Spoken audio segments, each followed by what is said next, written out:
Universidad Autónoma de Nuevo León, Facultad de Odontología. Guía, importancia de la seguridad del paciente y cirugía segura. Aseptic technique, medical asepsis is the attempt to keep patients, healthcare personnel, and objects as free as possible from infections causing microorganisms. Surgical asepsis is the attempt to prevent microorganisms from entering wounds caused by surgery. Sterility is the absence of viable forms of microorganisms, and it represents an absolute state. There are no degrees of sterility. Sanitization is the reduction of the number of viable microorganisms to levels considered safe by public health standards. Sanitization should not be confused with sterilization. Universal precautions. The theory behind the concept of universal precautions is that one must protect oneself, staff, and patients by using barrier techniques and treating all patients as if they had a contagious disease. This ensures that everyone is protected from those who do have undetected infections process. Universal precaution generally consists as all physicians and personnel who are in contact with patient blood or secretions are directly are aerosol forms, wearing barrier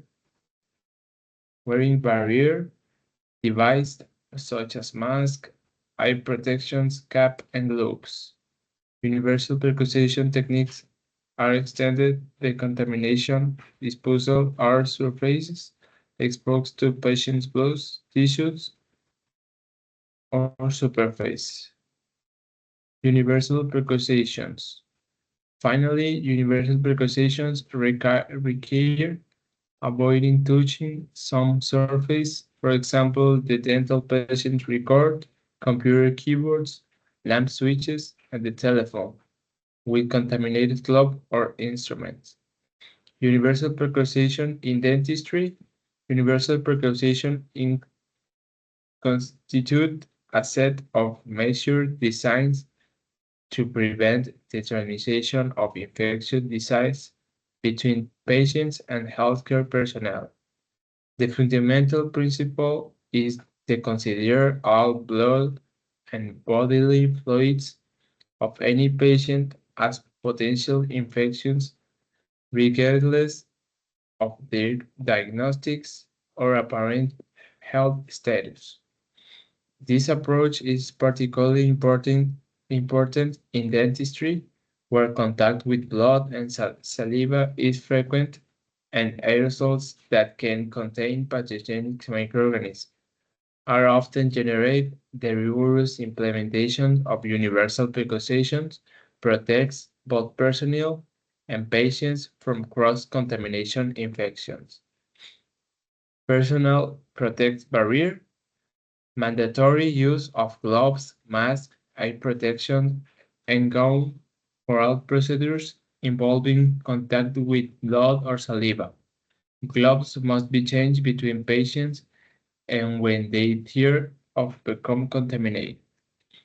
Hand hygiene. Hand washing before donning gloves and after removing them using antiseptic soap.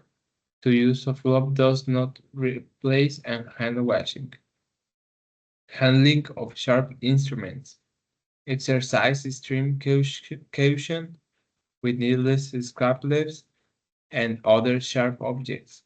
Never recap needle, use both hands and unnecessarily dispose of them in specific containers.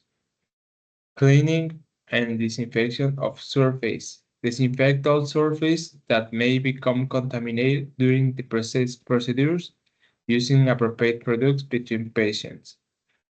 All reusable treatments that may penetrate tissues or contact mucous membranes must be sterilized using validated methods. Adequate segregation of waste according to its category and disposal following established protocols. Postoperative care in oral surgery. Adequate postoperative care is essential to ensure proper health, minimize complications, and provide comfort after an oral surgery procedure. These care instructions should be clearly explained to the patient both verbally and writing before the intervention. First 24 hours, keep compression gas in place to 30 and 60 minutes after procedures. Apply ice in the area. Avoid rising, spiriting, or suctioning using straws. Soft, cold, and non-irritating diet. Relative rest, and keep the head elevated.